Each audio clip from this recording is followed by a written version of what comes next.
Hi guys, welcome back to Guruji Uttarakhandi and Vedashree learning classes में आपका स्वागत है। तो गाइस, आज के इस लेक्चर में हम बात करने वाले हैं कि सैनिक स्कूल में जो मैथमेटिक्स वाला पोर्शन है उसमें कौन कौन से टॉपिक्स हैं और उन टॉपिक्स को किस तरह से आपको प्रिपेयर करना है, तो उसके बारे में आज हम बात करने वाले हैं। तो यहाँ पे आपको दिख रहा होगा स्क्रीन पर कि यहाँ पे मैंने कुछ टॉपिक्स लिखे हैं, वो करीबन 15 टॉपिक्स हैं। तो अगर मैं नेमली इनकी बात करूं और इंडिविजुअल हम इनकी बात करें कि कौन कौन सी चीज़ें इसमें आती हैं, तो यहाँ पे सबसे पहले हम बात करने वाले हैं नंबर सिस्टम की। ठीक है, तो ये नंबर सिस्टम एक ऐसा आपका चैप्टर है और एक बहुत ज़्यादा इंपॉर्टेंट चैप्टर है, क्योंकि ये इसमें आप सबसे पहले सीखते हो कि नंबर किस टाइप के होते हैं। ठीक है, हालांकि बहुत डिटेल में मैं नहीं जाऊँगा, सिर्फ एग्जाम ओरिएंटेड हम बात करेंगे। तो नंबर सिस्टम में आपको जनरली चीज़ें पूछ ली जाती हैं। एक तो आपका इसमें आता है रोमन नंबर। ठीक है, तो रोमन नंबर जैसे अगर सिंपली मैं उसकी बात करूं तो जैसे इसको आप एक आई के ऊपर बिंदा लगा देते हैं। नॉर्मली एक आई अगर मैं बोलूँ, यहाँ पे आई शेप का आपका एक सबसे पहला नंबर होता है जिसको हम 1 लिखते हैं, फिर आपका 2, 3, 4, 5। तो इस टाइप के नंबर जो आप देख रहे हैं यहाँ पे, ये रोमन नंबर से आपके लिए क्वेश्चन बन सकता है। यहाँ पे दूसरी चीज़ में क्या आती है, मैं डिटेलिंग में अभी नहीं जा रहा हूँ, मैं खाली आपको जो आपके टॉपिक्स हैं उनकी डिटेलिंग बता रहा हूँ ताकि आपको कैसे तैयारी करनी है आपको इसका आइडिया लग सके। ठीक है, तो यहाँ पे नंबर सिस्टम में और क्या आता है मैं आपको बता दूँ। होल नंबर्स, जैसे आपके, तो इसमें नंबर जो 0 से स्टार्ट होते हैं, लाइक 0, 1, 2, 3, 4, ये सारे नंबर के आपके होल नंबर है। ठीक है, एक आपका होता है नेचुरल नंबर, तो उसमें कौन से नंबर्स आते हैं आपके 1 से स्टार्ट होते हैं, 1, 2, 3, 4, 5 अप टू सो ऑन। तो होल नंबर्स में और देखो नेचुरल नंबर में ज़्यादा डिफरेंस नहीं है। जो नेचुरल नंबर होते हैं आपके 1 से स्टार्ट होते हैं और जो होल नंबर होते हैं आपके वो 0 से स्टार्ट होते हैं। ठीक है, तो और भी इसमें नंबर्स होते हैं इंटीजर वगैरह वगैरह, लेकिन वो उसकी हम बात नहीं करने वाले हैं। आपको इतना दिमाग में लेके नहीं चलना है। जनरली आपसे क्वेश्चन जो बनेगा या पूछेगा, जो थ्योरेटिकली क्वेश्चन आपसे पूछ सकता है, वो होल नंबर नेचुरल नंबर से आपसे पूछ सकते हैं। ठीक है, और इसमें क्या चीज़ आती है, कॉन्सेप्ट ऑफ डिविजिबिलिटी। मतलब मैं यहाँ पे बताऊँ आपको कि 2 से आपको चेक करना है कौन सा नंबर डिविजिबल है। 2 से कोई नंबर डिविजिबल है तो आप कैसे चेक करेंगे, तो इतना सिंपल सा हमें पता है इसमें कि लास्ट में आपका एक इवन नंबर होना चाहिए। जैसे मैं अगर 152 बोलूँ तो यहाँ लास्ट में 2 है जो कि आपका 2 से डिविजिबल है। मतलब लास्ट में जो नंबर होना चाहिए, अगर आपको चेक करना है कि कोई नंबर 2 से डिविजिबल है या नहीं है, तो उसको आपको क्या करना है कि लास्ट का जो नंबर है वो इवन होना चाहिए। तो अगर लास्ट का नंबर इवन होगा तो वो 2 से डिविजिबल होगा, अगर लास्ट का नंबर इवन नहीं होगा, ऑड होगा, तो वो 2 से डिविजिबल नहीं होगा। जैसे 2 आपका इवन है, 2 से डिविजिबल होगा। 154 2 से डिविजिबल होगा, इवन है। 1, 2, 5, 7, 8, 6, 4 बहुत बड़ा नंबर है, लास्ट में कितना है 4, तो ये नंबर 2 से डिविजिबल होगा। अगर कोई लास्ट इसकी जगह मान लो ऐसा हो जाता 7 होता, तो ये नंबर 2 से डिविजिबल नहीं होता। तो बहुत सही चीज़ है, क्योंकि इसमें क्या होता है, टाइम सेविंग होता है और ये रूल पता होना बहुत ज़रूरी है। अब मान लो जब आप इसको 2 से डिवाइड करोगे और पूरा लंबा चौड़ा डिवाइड करोगे, लास्ट में रिमाइंडर बचेगा, तो टाइम टेकिंग पोर्शन है, इतना आपसे नहीं पूछेगा, सिंपल आपको नंबर दे देगा, बोलेगा कि चेक करो whether it is divisible by 2 और नॉट। तो ये सीधी बात है, अगर लास्ट का नंबर ऑड है तो वो 2 से डिविजिबल नहीं है, और लास्ट का नंबर इवन है तो वो 2 से डिविजिबल होगा। अब 3 से अगर मैं बात करूँ, बहुत सारे रूल्स होते हैं, मैं सारे रूल आपसे डिस्कस नहीं कर रहा हूँ, तो कम से कम आप क्या करिए, एक 3 का मैं आपको बता देता हूँ। जैसे आपका 1, 2, 5, 7 है, तो 3 से डिविजिबल होने के लिए क्या जरूरी होता है होना, अगर आप इन नंबर्स का सम करते हैं, जैसे मैं इसका सम करूँ 1, 2, 3, 1 में देखो इसको जोड़ दो, 1 + 2 + 3 + 7 कितना आ जाएगा, 3, 3, 6, 6, 7, 7, 6, 13, तो 13 आ रहा है। तो अगर आप इन सबको ऐड करते हो, जितने भी नंबर्स दे रखे हैं उनको ऐड करते हो, और ऐड करने के बाद अगर वो नंबर 3 से डिविजिबल है तो हम कह देंगे कि पूरा नंबर 3 से डिविजिबल होगा। अब 13 तो 3 से डिविजिबल नहीं है, अगर 13 3 से डिविजिबल होता, मतलब अगर यहाँ पे 13 नहीं होता, 12 होता, 15 होता, 18 होता, ये सारे नंबर क्या है 3 से डिविजिबल है। तो यहाँ पे हम कहते हैं कि इसका सम अगर 3 से डिविजिबल हो तो ये पूरा नंबर 3 से डिविजिबल है। तो अगर मैं मान लो यहाँ पे 3 की जगह 2 ले लेता, ठीक है, तो कितना हो गया, 2 और 1 3, 3, 2 5, 5 और 7 12, तो यहाँ पे 12 आ जाता। अब 12 आपका 3 से डिविजिबल है, 3, 4 जा 12, तो ये पूरा नंबर आपका 1, 2, 2, 7 आपका 3 से डिविजिबल होगा। चेक कर लेते हैं आपकी तसल्ली के लिए, 3, 4 जा 12, अब 3 का 2 में तो जाएगा नहीं, 0 लगाना पड़ेगा, तो इन दोनों नंबर को आप कंबाइन ले लोगे, तो 3, 9 जा 27, ठीक है, तो 409 आपका आंसर आ गया और पूरा कंप्लीटली डिवाइड हो गया, कोई यहाँ पे रिमाइंडर नहीं बचा। तो ऐसे आपके कहाँ तक आपको रूल याद करने हैं, एटलीस्ट आप 10 तक। 10 का बहुत सिंपल है, तो मैं कहूँगा कि आप 9 तक याद करो। 2 से कैसे, 2 से डिविजिबल के क्या रूल है, 3 से क्या है, 4 से क्या है, 5 से क्या है। 5 का बहुत सिंपल है, लास्ट का नंबर आपका या तो 5 हो या 0, तो नंबर पूरा 5 से डिवाइड हो जाएगा। 6, 7, 8 और 9। और अगर आपको पूरा डिटेल में लेक्चर देखना है तो आप गुरुजी उत्तराखंड की वेबसाइट पे जा करके, एक गुरुजी उत्तराखंड यूट्यूब चैनल है जिस पे मैं आपको अभी पढ़ा रहा हूँ, तो वहाँ भी आप पूरा नंबर सिस्टम पे एक पूरा कंप्लीट लेक्चर देख सकते हैं। उसमें मैंने पूरे कंप्लीट चैप्टर की बात की है कि कैसे आपको तैयारी करनी है और किस किस टाइप से आपके क्वेश्चन पूछे जा सकते हैं। तो वो पूरा डिटेल में मैंने आपको पूरा डिविजिबिलिटी रूल वहाँ पे समझा रखा है, तो आप वहाँ भी जाके चेक कर सकते हैं। ठीक है, ये तो आपकी बात हो गई फर्स्ट वाले चैप्टर की जो कि नंबर सिस्टम है। ठीक है, इसमें और भी बहुत सारी चीज़ें हैं, बहुत छोटी छोटी चीज़ें हैं। अगर ये चीज़ आप इतना कर लेते हैं तो एक आपको ऑन एन एवरेज आइडिया आ जाएगा कि आपको किस तरह से तैयारी करनी है। ठीक है, दूसरा अगर मैं टॉपिक पकड़ूँ यहाँ पे तो वो आपका आता है स्क्वायर एंड स्क्वायर रूट्स। ठीक है, तो अगर मैं स्क्वायर एंड स्क्वायर रूट की बात करूँ तो यहाँ पे आपका इंपॉर्टेंट टॉपिक क्या है वो समझ लो। ठीक है, तो यहाँ पे सबसे पहली चीज़ तो आपको 1 से लेकर 20 तक के स्क्वायर याद होने चाहिए। जैसे अगर मैं बोलूँ 2 का स्क्वायर कितना है तो आप बोलो सीधे सर 4 होता है। मैं बोलूँ 5 का स्क्वायर कितना है तो आप सीधे बोलो सर 25 होता है। मैं बोलूँ 18 का स्क्वायर कितना होता है तो आप सीधे बोलो सर 324 होता है। तो ये आपके पास पकड़ होनी चाहिए। हालांकि मैं कहूँगा कि आप 1 to 20 ना करके आप 1 to 30 याद रखें। देखिए, इन चीज़ों पे ज़्यादा टाइम वेस्ट मत कीजिए। मैं आपको बताता हूँ कौन सी चीज़ों की मैं बात कर रहा हूँ। जैसे हम कहते हैं ना कि हम स्क्वायर की शॉर्ट ट्रिक निकालें, तो जो शॉर्ट ट्रिक्स होती हैं स्क्वायर को याद करने की, वो क्या होता है, वो टेम्परेरी होती हैं। आप उसको लॉन्ग टर्म तक अपने दिमाग में नहीं रख सकते। और ये ऐसा चैप्टर है स्क्वायर एंड स्क्वायर रूट वाला कि आपको बहुत जगह काम आने वाला है। ठीक है, बहुत जगह काम। जैसे मैं बोलूँ यहाँ पे अगर आपका एक राइट एंगल ट्राइंगल है तो ये अगर 3 है, ये 4 है, हालांकि देख चलो इसको 4 है थोड़ा बड़ा लग रहा है, और ये 3 है, तो आपको पता है कि with the help of Pythagoras हम उसका हाइपोटेन्यूज निकाल सकते हैं। जहाँ पे 4 का स्क्वायर 3 का स्क्वायर होगा तो 4 का स्क्वायर 16 और 3 का स्क्वायर 9, तो जोड़ोगे, दोनों को जोड़ोगे 25 आएगा, और 25 का स्क्वायर रूट निकालोगे तो 5 आएगा। तो आपको अगर स्क्वायर में थोड़ा सा आइडिया होगा या स्क्वायर बहुत क्विकली दिमाग में रहेंगे तो डायरेक्टली आप देख के बता दोगे इसका हाइपोटेन्यूज कितना होगा, बिकॉज हमें सिस्टम पता है, हमें थ्योरम पता है कैसी थ्योरम हम यूज़ करते हैं। तो मैं आपको कहना चाहूँगा कि किसी शॉर्ट ट्रिक में इतना ना इन्वॉल्व हो अच्छी बात है, वो आपका टाइम बचाएगी, मैं मानता हूँ इस चीज़ को, बट थोड़ा सा अपना एफर्ट डालना ज़रूरी है। चीज़ों को लर्न करते चलोगे वो ज़रूरी है। तो अगर मैं आप 1 से लेकर 30 तक का स्क्वायर आप याद करते हो तो आपका काम बहुत आसान होने वाला है। ये आपको कहाँ हेल्प करेगा, ये सिर्फ आपको मैथ्स में हेल्प नहीं करेगा, ये आपको रीजनिंग वाले क्वेश्चन में भी हेल्प करेगा, क्योंकि वहाँ पे नंबर पैटर्न्स आते हैं। तो नंबर पैटर्न्स में ज़्यादातर स्क्वायर देखने को मिलेंगे, क्यूब देखने को मिलेंगे। और अगर मैं क्यूब की बात करूँ तो 1 से लेकर 20 तक के आप क्यूब याद करो। हालांकि कुछ क्यूब की मैं बात करूँगा, तो जैसे मैं कहूँ आपका 6 का क्यूब कितना होता है, तो 6 6 36, 36 इंटू 6 करेंगे तो 216 आएगा। समझ रहे हैं आप। मैं कहूँ 7 का क्यूब कितना होता है तो ये डायरेक्टली आपको पता होना चाहिए 343 होता है। अगर मैं कहूँ 8 का क्यूब कितना होता है तो ये 512 होता है।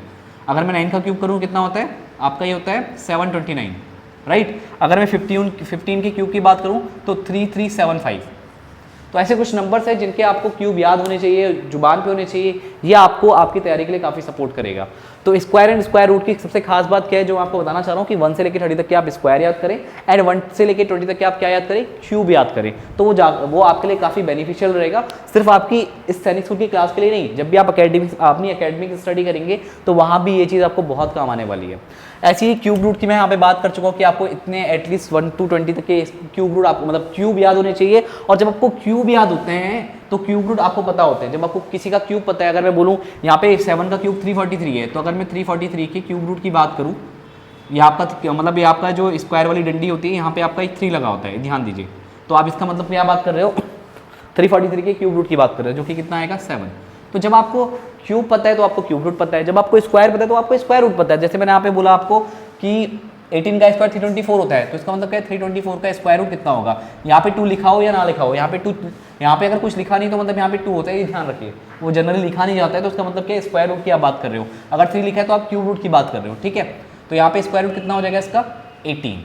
तो ये चीज़ें आपको पता होना बहुत ज़रूरी है, ठीक है। तो हमने बात कौन सी कर ली, हमने नंबर सिस्टम की बात कर ली, हमने स्क्वायर एंड स्क्वायर रूट की बात कर ली, क्यूब रूट की हम बात कर चुके हैं। और इसके क्वेश्चन जैसे बनेंगे वो आपको ऑलरेडी समझ में आ जाएंगे, कि आपको आइडिया मिल जाएगा, क्योंकि स्टार्टिंग में हमें बेसिक से लेके चलना है। उसके बाद जब हम क्वेश्चन प्रैक्टिस करेंगे तो उसके बाद आपको आइडिया लगता रहेगा कि हाँ किस तरह से क्वेश्चन आपसे पूछे जा सकते हैं। अब मैं यहाँ पे बात करूँ एलसीएम और एचसीएफ की, तो एलसीएम और एचसीएफ में आपको ध्यान क्या देना है कि आपको पता होना चाहिए इसका बेसिक कॉन्सेप्ट है क्या। सबसे पहली चीज अगर मैं यहाँ पे बात करूँ व्हाट इज एलसीएम, तो एलसीएम क्या होता है लोएस्ट कॉमन मल्टीपल, और एचसीएफ क्या होता है आपका हाईएस्ट कॉमन फैक्टर। तो अगर मैं यहाँ पे बात कर रहा हूँ एलसीएम की, तो एलसीएम का मतलब क्या है lowest common factor, lowest common multiple. तो इसका मतलब है कि जैसे मैं 2, 4 और 6 मैंने यहाँ पे 3 नंबर लिए हैं और मैं बात करूँ उनका एलसीएम कितना है, तो यहाँ पे आप क्या करोगे, आपको ऐसा नंबर चाहिए जिसमें इन तीनों से आप डिवाइड दे सको। आपको एक ऐसा, थोड़ी सी गलत बात कर दी हमने यहाँ पे, हमने एल वर्ड, यहाँ पे एल वर्ड का मीनिंग आपको बता दूं थोड़ा सा। एल का मतलब होता है लोएस्ट कॉमन, मतलब लोएस्ट वर्ड आ रहा है। तो यहाँ पे आपको ध्यान के देना कि आपको 2 4 6 में एक ऐसा छोटा नंबर चाहिए जिसमें आपका 2 का डिवाइड भी हो जाए, आपका 4 का भी चला जाए और 6 का भी चला जाए। तो वो सबसे छोटा नंबर मुझे आपका 12 मिल रहा है। कैसे? क्योंकि 2 6 12, 6 टाइम कट रहा है। 12 को आप 4 से डिवाइड करो, 4 3 12, कंप्लीटली जा रहा है। 12 को आप 6 से डिवाइड करो, कितना आ जाएगा? 2, 6 2 12। अब इसमें एक चांसेस और होते हैं, जो भी आप नंबर लेते हो तो उसमें जो आपका मैक्सिमम नंबर है तो उसके भी चांसेस होते हैं कि वो क्या हो, एलसीएम हो, बट ऐसा जरूरी नहीं है। उसके भी चांसेस होते हैं। जैसे अगर मैं यहाँ पे आपको बोलूँ कि 2 4 6 में आपका अगर 6 लेते हो तो 2 3 6, अब 6 में 4 का तो कंप्लीटली जाएगा नहीं, फ्रैक्शन बच जाएगा, तो फ्रैक्शन वाली चीजें नहीं चलेंगी, ठीक है। तो आपका 6/6 करते हो तो आपका कंप्लीटली कितना आ गया? 1। तो बस एक 4 के चक्कर से गड़बड़ हो गया, समझ रहे हो। अगर यहाँ पे 4 की जगह 3 होता तो 2 3 6 का एलसीएम कितना आता? 6 ही आता। कैसे? 6 में आप 2 का डिवाइड लगाओ 3, आप 6 में 3 का डिवाइड लगाओ 2, और आप 6 में 6 का डिवाइड लगाओ 1। तो ये हम बात कर रहे हैं किसकी? एलसीएम की। ऐसी बहुत सारी चीज़ें इसमें, हम ज़्यादा डिटेलिंग में नहीं जा रहे हैं, बट किस अप्रोच के साथ आपको पढ़ना है वो आपको पता होना चाहिए। अब मैं 2 3 6 में अगर बात करूँ एचसीएफ की, 2 3 6 में अगर मैं बात करूँ एचसीएफ की, तो एचसीएफ का मतलब क्या होता है? ध्यान दीजिए, एचसीएफ का मतलब होता है आपका हाईएस्ट कॉमन फैक्टर। तो यहाँ पे 2 3 6 में मैक्सिमम क्या नंबर कॉमन आ रहा है? तो यहाँ पे देखो 2 है, तो यहाँ पे 3 है, यहाँ पे 6 है। तो यहाँ पे गड़बड़ क्या हो गई है? अगर मैं 2 3 6 की बात करूँ तो यहाँ पे देखो 6 में आपका 2 आ जाएगा, 2 3 6, 2 को आप लिख सकते हो 2 × 1, 6 को आप लिख सकते हो 2 × 3, राइट, और 3 को आप 1 × 3 लिख पाओगे। तो यहाँ पे अगर मैं 2 × 3 × 1 भी कर दूं तो कोई फर्क नहीं पड़ रहा है। तो तीनों में 1 के अलावा कोई नंबर कॉमन नहीं आ रहा है, यहाँ भी 1 है, यहाँ भी 1 है, यहाँ भी 1 है। तो आपका एचसीएफ कितना हो जाएगा? 1। इन तीनों नंबर का एचसीएफ कितना हो जाएगा? 1।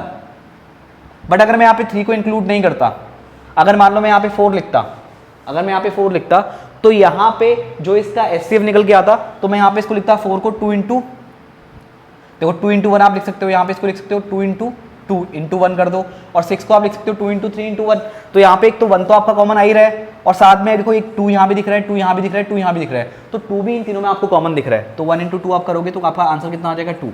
तो इस तरह से हम बात करते हैं एलसीएम और एचसीएफ की। तो इसका बेसिक कॉन्सेप्ट है। और इसमें एक चीज़ और है, जो आप किसी भी नंबर का आप एलसीएफ निकालते हो, एचसीएफ निकालते हो, तो उसमें जो छोटा नंबर होता है, जैसे 2 4 6 है, छोटा नंबर, अगर मैं यहाँ पे 2 की बात करूँ तो इस 2 के एचसीएफ होने के चांसेस होते हैं। बट हालांकि ये सही बात नहीं है, चांसेस होते हैं, मतलब ऐसा पॉसिबल है।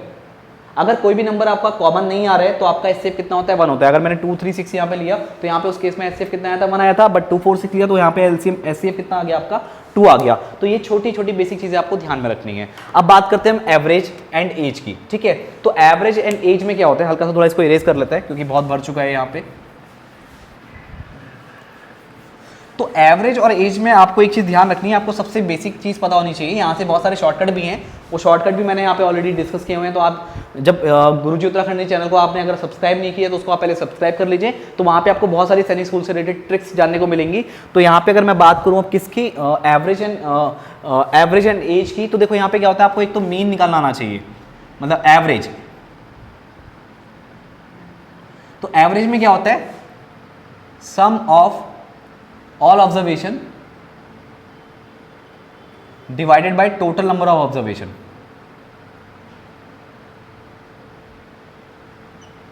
ये सिंपल सा फंडा है। जैसे मान लो आपको बोल दिया जाए 2 4 6 8, 4 बच्चे हैं, उनकी एजेस आपको दे दी गई हैं। तो एक की एज 2 है, एक 2 4 साल का, एक 6 साल का, एक 8 साल का है। तो बोल दिया जाता है इसका एवरेज, इनकी एवरेज एज निकालो। तो क्या करना है आपको? सम ऑफ ऑल ऑब्जर्वेशन, तो इन सबको जोड़ दो। 2 4 6 प्लस 8 अपॉन कितने नंबर है? 1 2 3 4। तो 4 से इसको डिवाइड कर दो, कितना आ गया? 4 2 6, 6 6 12, यानी 2 4 6 6 6 12, 12 और 8 कितना आ गया? 20, 20/4। तो 4 5 जा 20, तो ये आपका 5 आ गया। तो ये 5 क्या हो गई? इन सारे बच्चों की एवरेज एज हो गई, ठीक है। तो यहाँ पे शॉर्टकट भी बनते हैं। जैसे अगर मैं आपको बोलूँ कि आपके पास 4 स्टार्टिंग के नेचुरल नंबर है, 1 2 3 4, तो इनकी आप एवरेज एज निकालो। तो क्या हो जाएगा यहाँ पे? 1 + 2 + 3 + 4 अपॉन कितना आ जाएगा? 1 2 3 4। तो डिवाइड कर दो। तो 2 1 3 3 3 6 6 4 10, डिवाइड कर दो, कितना आ गया आपका? 10/4। तो 2 2 जा 4, 2 5 जा 10, तो 5/2 आ गया। सॉल्व करोगे तो 2.5 आ जाएगा। तो 2.5 इनकी एवरेज आ जाएगी। तो इसका एक शॉर्टकट क्या बन के आता है कि आपके पास अगर फर्स्ट एंड नेचुरल नंबर्स हैं, फर्स्ट एंड नेचुरल नंबर का मतलब क्या है, मैंने फर्स्ट वर्ड यहाँ पे यूज किया तो उसमें 1 इंक्लूड होना जरूरी है, 2 3 4 नहीं चलेगा, या 5 6 7 8 नहीं चलेगा, कॉन्सिक्यूटिव होने चाहिए, दैट्स गुड, बट वो स्टार्ट भी किससे होने चाहिए, 1 से स्टार्ट होने चाहिए। तो अगर आपके पास फर्स्ट एंड नेचुरल नंबर्स हैं तो उनका अगर आपको एवरेज निकालना है तो क्या हो जाता है, एन, या आपका अगर मैं यहाँ पे इसका एवरेज निकालूं तो कितना देखो यहाँ पे नोटिस करो, n+1/2, ठीक है। तो n+1/2 उनका क्या निकल के आता है, सम निकल के आता है। चलो सम पूरा फॉर्मूले की बात करते हैं तो सिंपल ये फॉर्मूला आप याद रखो, n+1/2, यहाँ पे आपका n है तो यहाँ पे आपको एज पर कॉन्सेप्ट यहाँ पे आपका n आएगा, फिर n से n कैंसिल हो जाता है तो आपका बचता है n+1/2। तो यहाँ पे आपके कितने नंबर है देखो 1 2 3 4, तो यहाँ पे n कितना है आपका 4 + 1, फॉर्मूले में वैल्यू अगर पुट कर दूँ ये एवरेज हो जाएगा किस केस में, जब आप फर्स्ट एंड नेचुरल नंबर की बात करते हो तो 4 + 1/2 यानी कितना आ जाएगा 5/2, तो डायरेक्टली कितना आ गया आपके पास 2.5। तो यहाँ पे आपको अगर ये पैटर्न पता है, आपको ये शॉर्टकट पता है, तो आपके कितने भी नंबर कहीं तक भी जाए 10 15 20 40 तक चले जाएं, अगर बोल they find the average of first 40 natural numbers, तो कितना हो जाएगा 40 + 1/2 यानी 41/2, कितना हो जाएगा 2 2 4, फिर 1 में जाएगा नहीं तो आपका 2, या आपका 20 आएगा, ठीक है। 2 2 4 यहाँ पे फिर 1 में जा रही है 20, ये 2 लगाओगे तो यहाँ पे 2 का 1 में दोगे तो 0.5, तो 20.5, ठीक है। 2 2 4, 2 का 1 में जाएगा नहीं तो 0 लगेगा, फिर आपका पॉइंट लगेगा, फिर 2 5 10, यहाँ पे 10 हो जाएगा तो 2 5 10। तो अगर आपको डाउट होता है कभी कभार डिवाइड करने में तो आप क्या करो, इस 20.5 को जब आप 2 से मल्टीप्लाई करोगे तो आपका वापस से 41 आ जाएगा। तो कभी कभी आपको लगता है कि आपकी जैसे ऐसे ही कैलकुलेशन में बच्चों को लगता है 0 नहीं आना चाहिए, बहुत से बच्चों को देखा वो डाउट में रहता है, तो प्लीज़ यहाँ पे ऐसे डाउट से आपको बचना है। तो जब भी आपको क्रॉस चेक करना हो तो इस वापस नंबर को, इस नंबर को जो आपका आंसर है उसको वापस जिससे आपने डिवाइड किया उससे मल्टीप्लाई कर लो, तो आपका आंसर कंफर्म हो जाएगा कि जिसमें आपने डिवाइड लगाया तो वही नंबर आपको यहाँ पे मिल जाएगा। तो आपके जो लॉजिक है वो आपको कंफर्म हो जाएगी कि हाँ वाकई 0 आना चाहिए था। तो ये देखो शॉर्टकट मिला आपको, तो शॉर्टकट कहाँ से मिलता है, जब आप थोड़ा बेसिक से समझते हो उसको। तो सारे टॉपिक को आपको बेसिक से कवर करना है ताकि आपको बाद में कोई दिक्कत ना हो, क्योंकि स्टार्टिंग में तो बेसिक से पढ़ो, जब लास्ट में आपको कम टाइम मिलता है तो आप शॉर्टकट जाते हो, शॉर्टकट को ढूंढते हो। तो शॉर्टकट लास्ट में पता होना बहुत जरूरी है, बट स्टार्टिंग में जब आपके पास टाइम है तो पूरा टाइम देखिए आप बेसिक को बिल्कुल ढंग से क्लियर करो, ठीक है। तो यहाँ पे हमने एवरेज और एवरेज एंड एज की बात कर ली, तो यहाँ पे एवरेज आपको पता है तो यहाँ से एवरेज आपसे पूछा जा सकता है। चलिए ओके गाइस, तो नेक्स्ट टॉपिक हमारा निकल के आता है time and work. Time and work बहुत ज़्यादा इंपॉर्टेंट चैप्टर है आपका, इसको करना बहुत ज़रूरी है। तो इसमें थोड़ी बेसिक चीज़ मैं आपसे डिस्कस करना चाहूँगा कि किस तरह से आपको इसको पढ़ना है, किस अप्रोच के साथ पढ़ना है। तो टाइम एंड वर्क में क्या होता है, जैसे अगर मैं एक बात करूँ यहाँ पे सिंपली, अगर मैं कहूँ कि 2 रुपये की आपकी 4 टॉफ़ी आती हैं, ठीक है। आप एक छोटा बच्चा कोई भी अगर उसको टॉफ़ी खानी है या बिस्कुट वगैरह लेना है, तो जब वो दुकान पे जाएगा तो सिंपली अगर हम एक कॉन्सेप्ट की बात करें तो एक टॉफ़ी से बहुत इजीली हम इसको समझा सकते हैं कि उसके बाद 2 रुपये हैं तो 2 रुपये की इसके बाद 4 टॉफ़ी आ रही हैं। तो अब मान लो उसको 5 रुपये की टॉफ़ी चाहिए, तो 5 रुपये की उसके बाद कितनी टॉफ़ी आएंगी ये हमको पता करना है। तो ये आपका सॉल्व होता है यूनिटरी मेथड से। तो अगर हमें पता है कि 2 रुपये की 4 टॉफ़ी आ रही है तो सबसे पहले हम पकड़ते हैं कि 1 रुपये की कितनी टॉफ़ी आएंगी। तो 1 रुपये की आपकी टॉफ़ी आएंगी 4 / 2, इतनी टॉफ़ी, तो 2 2 जा 4, तो 1 रुपये की आपकी कितनी टॉफ़ी आ रही है, 2 टॉफ़ी आ रही है, ठीक है। तो 5 रुपये की कितनी आएंगी, तो हमने देखो क्या करा, यूनिटी मेथड यूज़ किया। जब 2 की आपकी 4 टॉफ़ी आ रही हैं तो 1 की 2 टॉफ़ी आएंगी, तो 5 की निकालनी है आपको 5 रुपये की, तो क्या करो सीधे इस 2 टॉफ़ी को 5 से मल्टीप्लाई कर दो तो आपकी 10 टॉफ़ीज़ आपको दिख जाएंगी, ठीक है। तो ये आपका है यूनिटरी मेथड, ठीक है। तो आपका क्या है, जैसे आपके रुपए बढ़े तो टॉफ़ियाँ बढ़ी, रुपए कम होते तो टॉफ़ियाँ कम होती, तो ये आपका डायरेक्ट प्रपोर्शन है। तो डायरेक्ट प्रपोर्शन में एक फॉर्मूला याद रखना आप, A1/B1 = A2/B2। तो यहाँ पे अगर मैं A1 की बात करूँ तो A1 आपका क्या हो जाएगा, A1 आपका यहाँ पे 2 रुपीज़, ठीक है, और B1 कितना है आपका 4 टॉफ़ी। A1 आपका कितना है 2 रुपीज़ एंड B1 क्या है आपका 4 टॉफ़ी। या आप किसी को भी रुपीज़ किसी को भी टॉफ़ी ले सकते हो, आप चाहो तो इसको क्या कहते हैं टॉफ़ी ले सकते हो, इसको रुपीज़ ले सकते हो, कोई फ़र्क नहीं पड़ता है, बट फॉर्मूला ये यूज़ करना है। बट जो यहाँ पे एक बार मान लोगे तो उसी को आगे फॉलो करना है। तो अब मैंने यहाँ बोला कि ये आपकी रुपीज़ हैं, टॉफ़ी है, तो मैंने बोला आपको 5 रुपये की कितनी टॉफ़ी आएंगी, तो ये आपका 5 हो जाएगा और ये आपको कैलकुलेट करना है। तो 2/4 और यहाँ पे 5/B2, तो कैलकुलेट करोगे B2 को तो ये आपका कितना हो जाएगा 5 × 4/2, 2 2 जा 4 यानी 5 2 जा 10, तो B2 आपका कितना आ गया 10। ये कब लगेगा फॉर्मूला, जब आपका यूनिटरी मेथड होगा यानी डायरेक्ट प्रपोर्शन होगा, जहाँ पे अगर रुपए बढ़ रहे हैं तो टॉफ़ी बढ़ रही है, रुपए घट रहे हैं तो आपकी टॉफ़ी भी घट रही है। तो ये चीज़ आप ध्यान रखेंगे। अब इसी में क्वेश्चन कैसे बनते हैं, जब इनवर्स प्रपोर्शन हो। इनवर्स प्रपोर्शन कैसे होता है उसकी बात करते हैं। एक हल्का सा बेसिक आइडिया दूंगा और इस पर आपको फॉलो करना है ताकि आपको ये बिल्कुल चैप्टर की बिल्कुल बेसिक चीज़ें पता हो कि कैसे आपको करना है, जैसे टॉपिक मैंने बात किया टाइम एंड वर्क कैसे पकड़ना है, तो वो मैं आपको हल्का बताते हुए चल रहा हूँ, ठीक है। तो दूसरा क्या आता है आपका इन्वर्स प्रपोर्शन आता है। अभी तो डायरेक्ट प्रपोर्शन था, एक चीज़ बढ़ी दूसरी चीज़ घटी और दूसरी चीज़ भी बढ़ी। अब अगर ऐसा आएगा कि एक चीज़ बढ़ेगी दूसरी चीज़ घटेगी, तो उस केस में कैसा करोगे? मान लो 15 लोग हैं, 15 पीपल हैं, वो एक आपका एक हाउस बना रहे हैं, तो वो आपका 20 डेज में बना दे रहे हैं। अब मान लो मैं नंबर ऑफ पर्सन बढ़ा दूँ, अब वो 20% हो गए, तो वो कितने दिन में आपका घर बना देंगे? तो वो हमको पता करना है। तो सीधी बात है, जब आदमी लोग कम थे तो टाइम ज़्यादा लगता था घर को बनाने में, और जब आप आदमी मैन पावर बढ़ा दोगे तो टाइम घट जाएगा ना। अब 20 दिन से कम आएगा, ऐसा तो नहीं ना कि 20 दिन से ज़्यादा आएगा। तो आपके नंबर ऑफ पर्सन बढ़े तो आपके दिन कम हो जाएंगे। तो इसको निकालोगे कैसे? तो इसका सिंपल फॉर्मूला क्या है, इसको यूनिटरी मेथड से सॉल्व मत करना, गलत हो जाएगा, और ये गलती बहुत से बच्चे करते हैं, तो उनसे आपको बचना है। तो ये होता है A1 B1 is equals to A2 B2। तो यहाँ पे A1 क्या हो गया? मान लो पर्सन को मैं A1 ले रहा हूँ, तो 15% है, इंटू B1 कितना हो जाएगा? चलो 15 ले लेते हैं पूरा सीधा, कोई दिक्कत नहीं। हाँ 15%, चलो ऐसे ले लो। और B1 कितना है आपका? 20 डेज में बना रहे हैं। तो आपका A2 कितना है? 20% है, और कितने दिन में बनाएंगे आपका? वो डेज आपको बताने हैं, तो डेज मालूम नहीं आपको, इसको B2 रहने दो। तो क्या हो जाएगा आपका 20 से पर्सन, यहाँ से पर्सन कैंसिल हो गया, ठीक है। B2 आपके डेज में आएंगे, तो ये कितना हो गया? 20 से 20 कैंसिल, तो 15 आपका बचा, और ये आपका यहाँ पे 15 बचा, यहाँ पे 15 बचा, और यहाँ पे कितना आ गया आपका? B2, और ये डेज आपके हो गए। तो B2 कितना आ गया? 15 डेज। तो जब 20% उसको बनाएंगे तो यहाँ पे 15 आ जाएगा, राइट। ये तो मैंने एक जनरल सा क्वेश्चन ले लिया, बहुत छोटा सा, बहुत सिंपल सा। तो इसी कॉन्सेप्ट पे बहुत सारे डिफरेंट क्वेश्चन बनते हैं, तो ये चीज़ें आपको दिमाग में रखते हुए चलनी है, ठीक है। और भी बहुत कुछ है, मैंने यहाँ पे टाइम एंड वर्क, ये जितने भी टॉपिक मैं आपको समझा रहा हूँ, इनके मैंने डेमो लेक्चर्स, इनके मैंने एक बेसिक कैसे आपको पढ़ना है वो सारे इस चैनल पे अपलोड किए हुए हैं। तो आप यहाँ पे गुरुजी उत्तराखंडी चैनल की प्लेलिस्ट में जाकर के सारे टॉपिक्स देख सकते हैं, कितना डिटेलिंग में आपको पढ़ना है, और जितने मैक्सिमम क्वेश्चन आप प्रैक्टिस करेंगे उतना ज़्यादा आपके लिए बेनिफिशियल होगा, ठीक है। आगे बढ़ते हैं।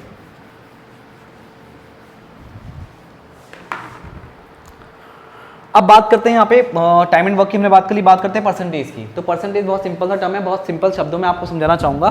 जैसे मान लो आपके पास 3 सब्जेक्ट की बात करते हैं, मैथ्स, रीजनिंग एंड आपका साइंस की बात कर रहे थे, ठीक है। मैथ्स में आपके मान लो 100 में से 40 मार्क्स आए हैं, रीजनिंग में आपके 100 में से मान लो, चलो अच्छे मार्क्स लेते हैं क्योंकि हमें अच्छा स्कोर करना है, तो मान लो 100 में से आपके 80 मार्क्स हैं, रीजनिंग में आपके 100 में से 70 मार्क्स आए हैं, और SST में आपके 100 में से 60 मार्क्स आए हैं, ऐसा मान लेते हैं। तो आपका ओवरऑल परसेंटेज कितना बना? तो देखो टोटल आपके कितने मार्क्स हो गए? 80 + 70 + 60, ठीक है। तो 8 7 कितना हो गया? 15 और 6 कितना हो जाएगा आपका? 21, तो 210। तो इसका मतलब क्या, आपने 300 में से आपको कितने मार्क्स मिले? 210 मार्क्स मिले। तो अगर आपको परसेंटेज निकालनी है तो कितने नंबर आपके आए, कितने में से आए?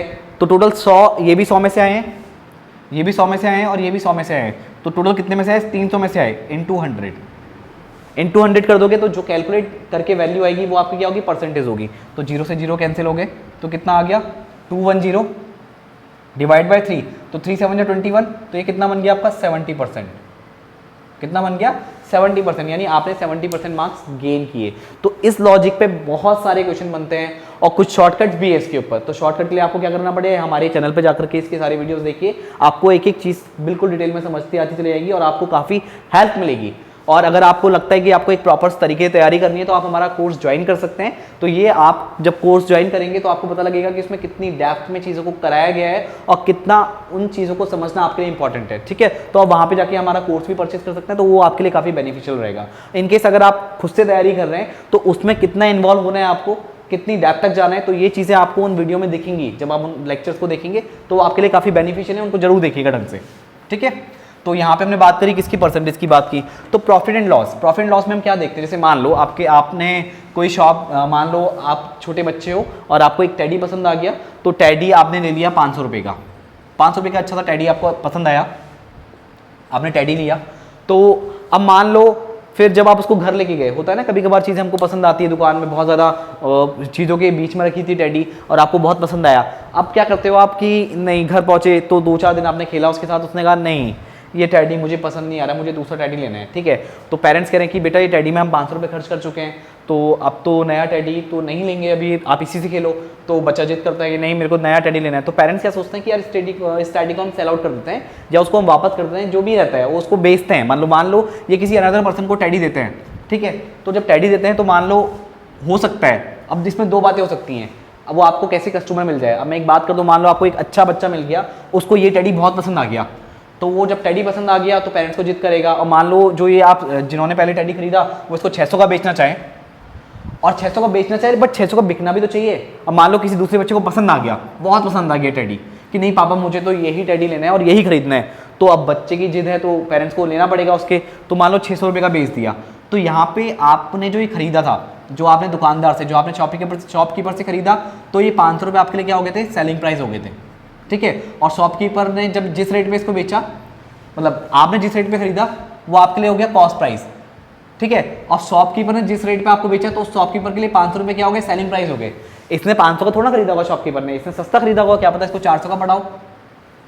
तो जब इसको 400 का पड़ा और इसने 500 का बेचा तो इसको प्रॉफिट कितना हुआ, 100 रुपये का प्रॉफिट। तो प्रॉफिट कैसे निकालते हैं, profit is equals to SP minus CP.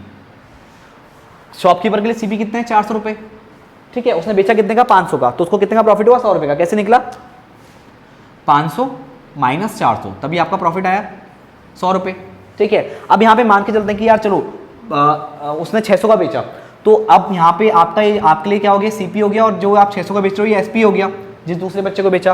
तो आपको कितना प्रॉफिट होगा, एसपी माइनस सीपी, 600 माइनस 500, 100 रुपये का आपको प्रॉफिट होगा, ठीक है। अब मान लो आपने जो बेचा, आपको अगर अच्छा बच्चा नहीं मिलता है, अगर मान लो उसको टेडी पसंद नहीं आता, तो आपको किसी दूसरे को बेचना पड़ता, तो आप इतना महंगा नहीं बेच पाते। आपको कितने का बेचना पड़ता, मान लो 400 का आपको देना पड़ता है, 300 का आपको बेचना पड़ता, ठीक है। तो उस समय आपका क्या हो जाएगा, आपका कॉस्ट प्राइस कितना है, 500 रुपये, जितने पे आपने खरीदा है। कितने पे आप सेल कर रहे हो, 300 पे सेल कर रहे हो, तो आपको प्रॉफिट कितना, प्रॉफिट तो होगा नहीं, इस पे क्या होगा, लॉस होगा। तो लॉस कैसे निकालते हैं, सीपी में से एसपी को माइनस करो। जब आपका कॉस्ट प्राइस ज्यादा है तो उसमें से आप एसपी को माइनस करोगे, क्योंकि एसपी कम है। तो जब कॉस्ट प्राइस में से आप सेलिंग प्राइस को माइनस करते हो तो आपका लॉस होता है। तो यहाँ पे लॉस कितना आ जाएगा आपका, 500 माइनस 300, यानी कितना आ गया, 200 का लॉस। समझ रहे हो। तो इसमें बहुत से बेसिक फॉर्मूले हैं, कहीं पे लॉस पूछता है, कहीं पे प्रॉफिट पूछता है, कहीं पे लॉस परसेंट पूछता है, कहीं पे प्रॉफिट परसेंटेज पूछता है, कहीं पे सीपी दिया तो एसपी पूछेगा, एसपी दिया तो सीपी पूछेगा। तो ये सारी कंडीशंस बहुत सारी बनती है यहाँ पे, ठीक है। और एक मार्क प्राइस होता है, मार्क प्राइस पे डिस्काउंट देने के बाद आपका पहले एसपी निकलता है, उसके बाद आप बेचते हो फिर भी प्रॉफिट में, तो आपका एसपी सीपी, ये सारी बातें यहाँ पे होती हैं। तो इसका एक बहुत ही अच्छा सा, बहुत ही फेवरेट सा मेरा टॉपिक है, मैंने इसको यहाँ पे ऑलरेडी अपलोड किया हुआ है। तो आप यहाँ पे गुरुजी उत्तराखंडी चैनल के प्लेलिस्ट में जाकर के इस चैनल को देख सकते हैं। नॉर्मली आप यूट्यूब में टाइप करते हैं प्रॉफिट एंड लॉस सैनिक स्कूल, तो भी आपको लेक्चर वहाँ पे देखने को मिल जाएगा, ठीक है। यहाँ पे बहुत सारे बेसिक हमने डिस्कस किए, तो ये आपको काफ़ी हेल्प करेंगे। अब बात करते हैं यहाँ पे एरिया और पैरामीटर की, ठीक है। मैं बेसिक चीज़ें आपसे हर चैप्टर की डिस्कस करते चल रहा हूँ ताकि आपको काफ़ी हेल्प करेंगे, ठीक है। तो जब भी आप इस तरह से इनको इस अप्रोच के साथ पढ़ोगे तो आप देखना जब पेपर का टाइम आएगा तो पेपर के टाइम तक का आप इन चीज़ों को बहुत अच्छे तरह से कर चुके होंगे। और जितने भी नए नए क्वेश्चन बनेंगे, देखो ध्यान रखना, क्वेश्चन हमेशा नया बनता है और बच्चा पुराने क्वेश्चन करते जाता है, सोचता है कि इसी टाइप के क्वेश्चन आएंगे। ये सोचना अच्छी बात है, बट नए क्वेश्चन फॉर्म होते हैं तो उसका भी आपको ध्यान देना पड़ेगा, ठीक है। अब मैं यहाँ पे बात करूँ नए टॉपिक की, तो वो टॉपिक आपका आता है एरिया एंड पेरीमीटर, ठीक। अब देखो एरिया एंड पेरीमीटर की अगर बात करें तो सबसे पहले बात करते हैं पेरीमीटर की, ठीक है। तो ये आपका क्या है, एक रेक्टेंगल है जिसमें आपकी क्या हो गई, लेंथ हो गई, ये विड्थ हो गई, ये लेंथ हो गई, ये विड्थ हो गई। तो अगर मैं इसमें पेरीमीटर की बात करूं तो पेरीमीटर की बात अगर मैं करूं यहाँ पे तो उसका मतलब है क्या, आपने मान लो इस पॉइंट से चलना स्टार्ट किया, ए बी सी डी, आपने इस ए पॉइंट से चलना स्टार्ट किया, आप चलते गए, ठीक है। फिर यहाँ से आपने टर्न किया, फिर चले, फिर यहाँ तक चले, फिर यहाँ तक चले, वापस इस पॉइंट पे आ गए। तो टोटल आपने कितना डिस्टेंस कवर किया इस रेक्टेंगल में, तो वो आपका क्या हो गया, पेरीमीटर। तो कितना चले आप, एल, फिर ये बी चले, फिर ये एल चले, फिर ये बी चले, तो टोटल कितने एल चले, एल और एल 2L। टोटल कितने बी चले, बी और बी 2B, तो 2 कॉमन आ गया, L प्लस बी, ठीक है। तो ये आपका पेरीमीटर किसका हो गया, रेक्टेंगल का, ठीक है। और इसके अगर मैं एरिया की बात करूं तो एरिया कितना हो जाएगा इसका, लेंथ इंटू ब्रेथ, तो L इंटू बी इसका एरिया हो जाएगा, राइट। ऐसे आपके स्क्वायर होते हैं, तो स्क्वायर की अगर मैं बात करूं तो ये भी आपका क्या है, ए साइड, ये भी ए, ये भी ए, ये भी ए, चारों साइड बराबर होती है, तो इसका पेरीमीटर कितना आ जाएगा, ए प्लस ए प्लस ए प्लस ए, कितने हो गए, 4A हो गए, राइट। और इसके अगर एरिया की बात करूं मैं तो एरिया कितना हो जाएगा आपका, साइड इंटू साइड, यानी ए इंटू ए, तो ये आपका हो जाएगा ए स्क्वायर, ठीक है। ऐसे इसमें डायगोनल की बात होती है, इसमें इसके भी डायगोनल की बात होती है, तो ज़्यादा डिटेलिंग में मैं नहीं जा रहा हूँ। पेरीमीटर क्या होता है मैंने आपको बता दिया, एरिया कैसे निकाला जाता है हल्का सा एक आइडिया दे दिया आपको।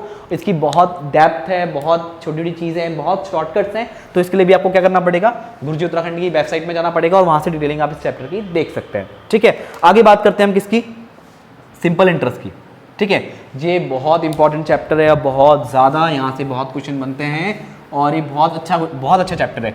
तो अगर आपका परसेंटेज क्लियर है, परसेंटेज प्रॉफिट एंड लॉस ये आपको ढंग से क्लियर है, कहेंगे परसेंटेज प्रॉफिट एंड लॉस, तो उसके बाद आप इस चैप्टर को करते हैं तो आपको बहुत ज़्यादा आसान लगने वाला है। इसमें क्या होता है, जैसे मान लो आप बैंक में जाते हो और आपने 400 रुपये बैंक को दे दिया, अब नेक्स्ट 1 साल के बाद जब बैंक से आप पैसा लोगे तो अगर वो आपको 400 रुपये वापस करे तो आपका फायदा क्या हुआ बैंक में पैसा जमा करने का। तो इस पर अगर वो थोड़ा सा आपको एक 10 रुपये या 20 रुपये एक्स्ट्रा मिल जाए, यानी 410 या फिर 420 रुपये आपको मिल जाए, तो आपको वाकई खुशी होगी क्योंकि आपने बैंक को जमा किया, 1 साल के बाद आपको इतना रुपये मिल रहा है। तो ये आपका क्या होगा, सिंपल इंटरेस्ट की अगर बात करें तो यहाँ पे 2 चीज़ें होती हैं, एक तो होता है सिंपल इंटरेस्ट, एक होता है कंपाउंड इंटरेस्ट। कंपाउंड इंटरेस्ट की हम बात नहीं कर रहे हैं, हम बात कर रहे हैं यहाँ पे सिंपल इंटरेस्ट की, तो आपको पहले उसको फोकस करना है। और जो कंपाउंड इंटरेस्ट की डिटेलिंग है वो आपका सिंपल इंटरेस्ट के बेस पे की जाती है, बट थोड़ा सा उसमें ज़्यादा प्रॉफिट होता है, तो उसकी बात अभी हम यहाँ पे नहीं कर रहे हैं, हम खाली सिंपल इंटरेस्ट की बात कर रहे हैं। तो आपको यहाँ पे ये चीज़ें पता होनी चाहिए, ऐसा is equals to P into R into T upon 100, जहाँ पे P क्या है आपका प्रिंसिपल, R कितने रेट पे आपने जो ब्याज कितने का दिया है, मतलब किस रेट पे आपने बैंक को पैसा दिया है, आपको बैंक 100 रुपये पे कितने रुपए का ब्याज दे रहा है, ठीक है,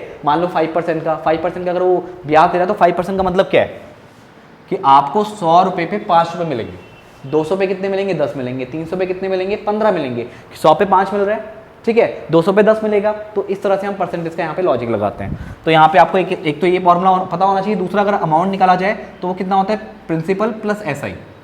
तो इस टाइप के क्वेश्चन आपको कहाँ देखने को मिलेंगे, सिंपल इंटरेस्ट में आपको यहाँ पे क्वेश्चन देखने को मिलेंगे। अब बात करते हैं अलजेब्रा की।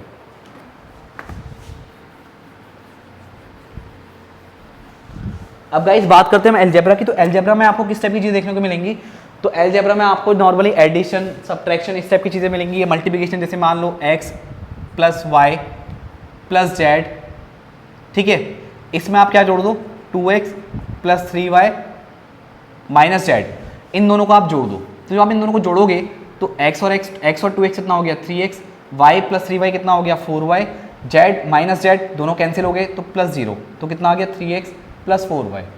और अगर यहीं पे आपको माइनस करना होता तो यहाँ पे पहले में से अगर आपको दूसरे को माइनस करना होता तो दूसरे वाले के साइन चेंज हो जाते, तो ये नेगेटिव का हो जाता है, ये प्लस का है तो नेगेटिव, ये प्लस का ये नेगेटिव, ये नेगेटिव का है तो ये पॉजिटिव, तो x माइनस 2x कितना बचेगा, माइनस का x। अब इस साइन वाले को इससे जोड़ दो, माइनस का 2x प्लस x, माइनस का 2x प्लस x कितना आएगा, माइनस का x, क्योंकि साइन माइनस का बड़ा है। और यहाँ पे इसको जोड़ते हो आप, मतलब y में से 3y को माइनस करते हो तो माइनस का 2y, और ये z यहाँ पे आपका नेगेटिव का है, z यहाँ पे आपका पहले पॉजिटिव का है, यहाँ पे पॉजिटिव हो गया, तो z और z कितना हो गया, z प्लस z, यानी कि 2z। तो इस तरह से आपको यहाँ पे क्वेश्चन देखने को मिलेंगे। अगर मैं नॉर्मली मल्टीप्लाई करूँ x स्क्वायर y को मल्टीप्लाई करूँ मैं y स्क्वायर x से, तो x यहाँ पे स्क्वायर है, x यहाँ पे सिंगल है तो x का क्यूब, y यहाँ पे 1 है, y यहाँ पे 2 हैं तो y का क्यूब, तो ये आपका मल्टीप्लिकेशन आपको देखने को मिलेगा। तो ऐसे बहुत सारे क्वेश्चन हैं यहाँ पे जो आपको एग्जाम में देखने को मिलेंगे, तो इनकी आपको बहुत ढंग से प्रैक्टिस करनी है। प्लस माइनस साइन का ध्यान रखना है क्योंकि गलती यहाँ पे प्लस माइनस के साइन में ही होती है। तो ऐसे क्वेश्चन आप प्रैक्टिस करेंगे तो बहुत अच्छे लेवल पर आप अपना अलजेब्रा भी तैयार कर सकते हैं। ठीक है, अब बात करेंगे हम लाइन्स एंड एंगल की। ओके गाइस, तो अब नेक्स्ट टॉपिक की हम बात करते हैं। नेक्स्ट टॉपिक है आपका लाइन्स एंड एंगल्स। तो लाइन्स एंड एंगल्स में आपको जनरली क्या चीज़ देखने को मिलेंगी, यहाँ देखते हैं। ठीक है, थोड़ा सा कोडों के बारे में आपको बता दूं, यानी एंगल्स के बारे में आपको बता दूं। तो ये आपकी दो पैरेलल लाइन्स हैं और एक यहाँ पे स्लाइंट लाइन इसको कट कर रही है। ठीक है, तो यहाँ पे एंगल देख रहे हो, ये जो एंगल है आपका थीटा है, अगर मान लो ये एंगल 1 है, ठीक है, तो ये भी आपका एंगल 1 होगा। कैसे? क्योंकि ये आमने सामने है, वर्टिकली अपोजिट एंगल। ठीक है, ये एंगल आपका इसके इक्वल होगा। अगर मैं इसको एंगल 2 बोलूँ तो एंगल ये आपका कितना हो जाएगा, ये भी 2 हो जाएगा। बट एक नाम से अगर इसको चले 1 2 3 4, तो देखो एंगल 1 बराबर आपका एंगल 3, एंगल 2 बराबर आपका एंगल 4। तो यहाँ पे अगर 5 6 7 8 और लेके चलें तो देखो ये एंगल और ये एंगल, तो आपका एंगल 3 बराबर एंगल 5 हो जाएगा। क्या हो जाएगा, ऑल्टरनेट इंटीरियर एंगल। समझ रहे हो आप, ऑल्टरनेट इंटीरियर एंगल। अगर मैं बात करूँ यहाँ पे एंगल 2 की और यहाँ पे बात करूँ एंगल 8 की, तो एंगल 2 बराबर एंगल 8 होगा। ये है आपका exterior alternate angle, alternate exterior angle, sorry, alternate exterior angle. तो ये आपका ऑल्टरनेट एक्सटीरियर एंगल होगा। और ये अगर मैं बात करूँ जैसे एंगल 1 और एंगल 5 है, ऐसे पेयर आपको बहुत मिलेंगे। मैंने सिंपल यहाँ पे बात की है, तो ऐसे पेयर आपको और भी देखने को मिल जाएंगे। मैं इंडिविजुअल पेयर की बात करूँ ताकि आपको समझ में आ जाए किस चीज़ के आपको देखने, किस चीज़ के किस टाइप के एंगल आपको यहाँ पे देखने को मिलेंगे। ठीक है, तो ये एंगल 1 आपका एंगल 5 के इक्वल होगा, इसको बोलते हैं करस्पॉन्डिंग एंगल। करस्पॉन्डिंग एंगल, कौन सा एंगल, करस्पॉन्डिंग एंगल्स। ठीक हो गया। और यहाँ पे अगर देखो एंगल 1 और एंगल 2 की बात करूँ तो ये लीनियर पेयर है, तो इसका सम कितना होगा 180 डिग्री। ठीक है, एंगल आपका 4 प्लस एंगल 5 को आप ऐड करोगे तो ये भी कितना होगा 180 डिग्री, क्योंकि ये एंगल और ये एंगल मिला के क्या बनेगा आपका 180 डिग्री का एंगल बनेगा। ये चीज़ आप ध्यान रखेंगे। ठीक है, एंगल 7 एंगल 8 को जोड़ेंगे तो ये भी एक लीनियर पेयर है तो 180 डिग्री बनेगा। 6 और 5 को जोड़ेंगे लीनियर पेयर है 180 डिग्री मिलेगा। तो ऐसे क्वेश्चन बहुत सारे आपको यहाँ पे देखने को मिलते हैं लाइन्स और एंगल से। ऐसी बहुत सारी चीज़ आपको यहाँ पे दिमाग में रखनी है और इनको घुमा फिरा के बहुत सारे क्वेश्चन पूछे जाते हैं। जैसे आपका एक ट्राइंगल में बनाऊँ, ठीक है, तो उसमें मान लो ये आपका एंगल 1 है, ये एंगल 2 है, तो ये आपका जो एक्सटीरियर एंगल आएगा यहाँ पे वो इस दोनों एंगल का सम होगा। तो ऐसे लॉजिक से बहुत सारे क्वेश्चन बनते हैं, तो इन चीज़ों को आपको ध्यान रखना है। ये चीज़ें, ये कॉन्सेप्ट आपके क्लियर होना बहुत ज़रूरी है। तो जब आप ऐसे क्वेश्चंस करेंगे, प्रैक्टिस में लेके आएंगे, डिटेलिंग पता होगी, तो आप इजीली अच्छे मार्क्स यहाँ से स्कोर कर सकते हैं। ठीक है, अब बात करते हैं नेक्स्ट टॉपिक की।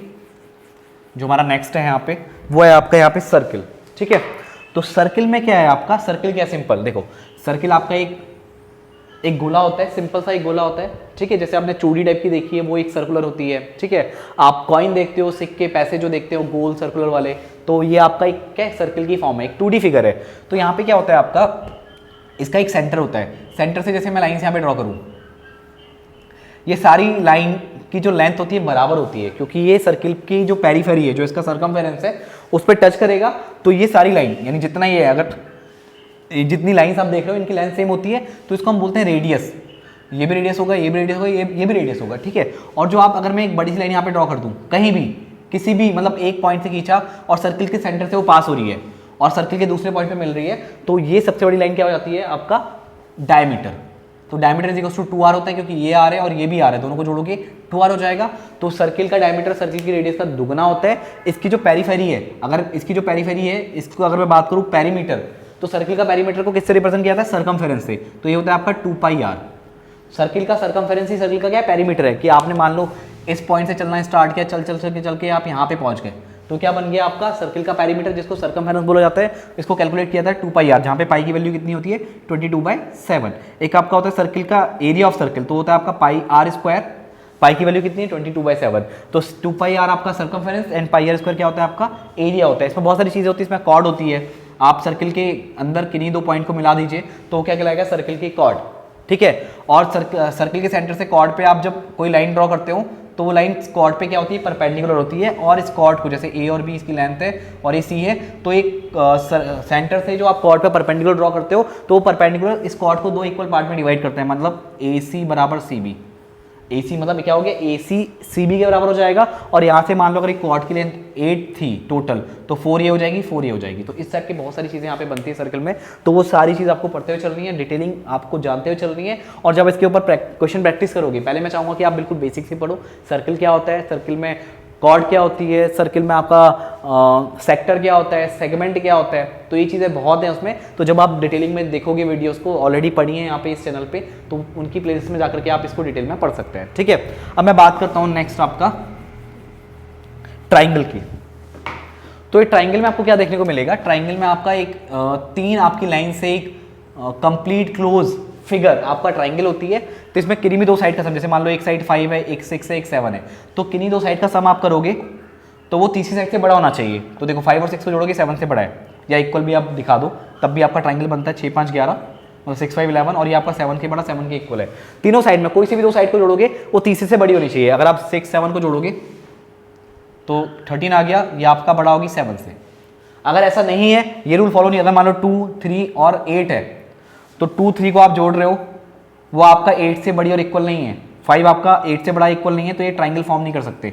तो जिसकी लेंथ 2 मीटर, 3 मीटर या 8 मीटर है या सेंटीमीटर है, तो वो ट्राइंगल फॉर्म नहीं कर सकते, क्योंकि वो इस छोटे से बेसिक से रूल को फॉलो नहीं कर रहे हैं। ठीक है, अब इसमें बहुत टाइप के ट्राइंगल होते हैं आपके, होते हैं अगर मैं एंगल वाइज बोलूँ तो आपका एक्यूट ट्राइंगल, और आपका 90 डिग्री वाला जो आपका होता है वो होता है राइट एंगल ट्राइंगल। एक आपका होता है उसमें ऑब्ट्यूज ट्राइंगल, जिसमें आपका एक एंगल 90 डिग्री से प्लस होता है। ठीक है, टाइप्स ऑफ एंगल भी बहुत सारे होते हैं, एक्यूट, ऑब्ट्यूज, आपका राइट एंगल ट्राइंगल। ठीक है, और भी बहुत सारे ट्राइंगल्स हैं, तो इसकी डिटेलिंग वीडियो आपको इस चैनल पे मिल जाएंगी, आप उनको डिटेल में देख लीजिएगा। और यहाँ पे जैसे आपका होता है इक्विलैटरल ट्राइंगल, जिसकी तीनों साइड बराबर होती हैं, राइट। एक ट्राइंगल होता है जिसकी दो साइड बराबर होती हैं, तो उसको बोलते हैं आपका एक इक्विलैटरल होता है। ठीक है, एक आपका स्केलन होता है और एक ट्राइंगल और आपका होता है जिसकी 2 साइड बराबर होती हैं, उसको हिंदी में बोला जाता है समद्विबाहु त्रिभुज, या इसको बोला जाता है आपका, अभी मुझे इसका नाम याद नहीं आ रहा है, मैं इसका नाम भूल रहा हूँ, तो हिंदी में ये आपका इक्विलेटर हो गया, ये आपकी जिसकी 2 साइड बराबर होती हैं उसका नाम अभी मुझे याद नहीं आ रहा क्या है, लेकिन हिंदी में उसको बोलते हैं समद्विबाहु त्रिभुज, ठीक हो गया। और एक तीसरा होता है जिसमें तीनों साइड अलग अलग होती हैं, ये भी अलग होगी, ये अलग होगी और ये अलग होगी, तो इसको बोलते हैं स्केलन, ठीक है। तो ये आपको याद रखना है, यहाँ पे और भी डिटेलिंग आपको मिल जाएंगी यहाँ पे, राइट। हाँ ठीक हो गया। हाँ वो ट्राइंगल का नाम भी मुझे याद आ गया, वो ट्राइंगल आपका होता है, ये ट्राइंगल होता है आइसोसेलेस ट्राइंगल, जिसमें 2 साइड इक्वल होती है और एक साइड आपकी अलग होती है, तो उसको बोलते हैं आइसोसेलेस ट्राइंगल, ये आपका इक्वल ट्राइंगल और ये आपका क्या है स्केलन ट्राइंगल, ठीक है। तो ये ट्राइंगल की, ये आपके जितने भी और चैप्टर्स हैं, मैंने आपको एक बेसिक डिटेलिंग दे दी है कि किस किस टाइप की चीज़ें आपको यहाँ पे देखने को मिलेंगी। आई होप आपको इस चैप्टर की जो बेसिक चीज़ है जिनमें आपको फोकस करना है वो आपको समझ में आ गई होंगी। अब इनको डिटेल में कैसे पढ़ना है इसकी बात हम ऑलरेडी अपने चैनल पे कर चुके हैं, तो आप वहाँ पे जाके इन वीडियोस को डिटेल में देखिए, आपको बहुत हेल्प मिलेगी। और अगर आपको लगता है कि आपको बहुत ढंग से तैयारी करनी है, एक प्रिपेयर्ड कोर्स आपको एक ढंग से तैयारी करने के बाद उसको क्वालिफाई करके मेरिट में भी आना है, तो आप हमारा कोर्स को ज्वाइन कर सकते हैं। तो इसके लिए आपको क्या करना पड़ेगा, आपको गुरुजी उत्तराखंडी की एक वो है, एक ऐप है जिसका नाम है विदाश्री लर्निंग ऐप, इसको आपको प्ले स्टोर से डाउनलोड करना पड़ेगा, जो बिल्कुल फ्री ऑफ कॉस्ट है। वहाँ पे आप इस कोर्स को जाकर के परचेस कर सकते हैं, मतलब ऐप को डाउनलोड करने में आपको कोई पैसा नहीं देना है, आप डाउनलोड करिए, वहाँ पे ऑलरेडी फ्री का बहुत सारा कंटेंट है। तो अगर आप कोर्स नहीं भी खरीदना चाहते हो इन केस, तो आप वहाँ से भी अपनी हार्ड वर्क दिखा करके उन वीडियो से आप अपना पूरा एक कोर्स कंप्लीट कर सकते हो। अगर आप एक प्रिपेयर कोर्स चाहते हो और कम टाइम में उसको कंप्लीट करना चाहते हो, तो आपको एक कोर्स जरूर बाय कर देना चाहिए, ताकि आपके लिए काफ़ी बेनिफिशियल रहे। तो गाइज अब मिलेंगे नेक्स्ट वीडियो में, तो आज की इस वीडियो में इतना ही, थैंक यू।